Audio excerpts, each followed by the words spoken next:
काय विशेषता वाटली नवीन या नवनीत या वाणावर? विशेषतः अशी आहे सर, वेचण्यासाठी खूप सुलभ आणि खूप सोपा आहे. आणि दुसरी गोष्ट, परिपक्वता लवकर होतात. येणाऱ्या गुलाबी बोंडअळीच्या अगोदर आपला माल आपल्या घरी येतात. म्हणजे बोंडअळीपासून आपला बचाव होते प्रत्येक शेतकऱ्याचा. त्यासाठी तर काही पाहायचं कामच नाही सर. आणि ह्या तर प्रत्येक शेतकऱ्यासाठी तर हे व्हेरायटी खूप छान आहे.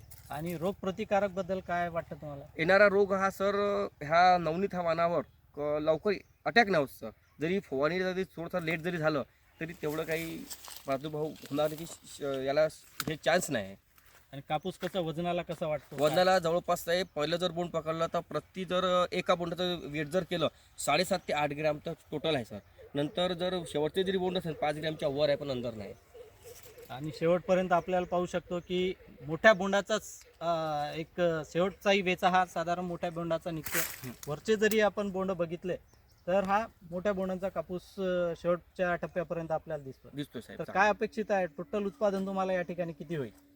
साहेब, मला 3 एकरामध्ये 50 क्विंटल कापूस, जवळपास आता मला 44 क्विंटल तर निघलाच आहे साहेब. 5 ते 6 क्विंटल तर निघूनच राहिलेला आहे. म्हणजे जवळपास साहेब 16.5 क्विंटल एकरी होऊन राहिला. पण मी 16च सांगते साहेब, 50 क्विंटल टोटल होऊन आहे साहेब. आता मला हरकत नाही. आणि काय आजूबाजूच्या शेतकऱ्यांना तुमचं शेत पाहून आजूबाजूच्या शेतकऱ्यांना कसं वाटलं? काय प्रतिक्रिया आल्या त्यांच्या? शेतकरी तर खुश आहे का बा, ह्या कमी क्षेत्रामध्ये ते एवढं उत्पन्न होऊन राहिलं. त्यांना ते मी सांगितलं होतं की बा नाही बा, तुम्ही खरोखर न्यूज्यूट कंपनीची नवनीत ही व्हरायटी लावायलाच पाहिजे.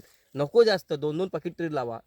2-2 एकर तरी प्रत्येकाने लावा आणि अनुभव घ्या का खरोखर उत्पन्न चांगलं आहे. आणि बोंडअळी येण्याच्या अगोदर आपला कापूस आपल्या घरी येतात. एकदम राईट. तर धन्यवाद गणेश भाऊ.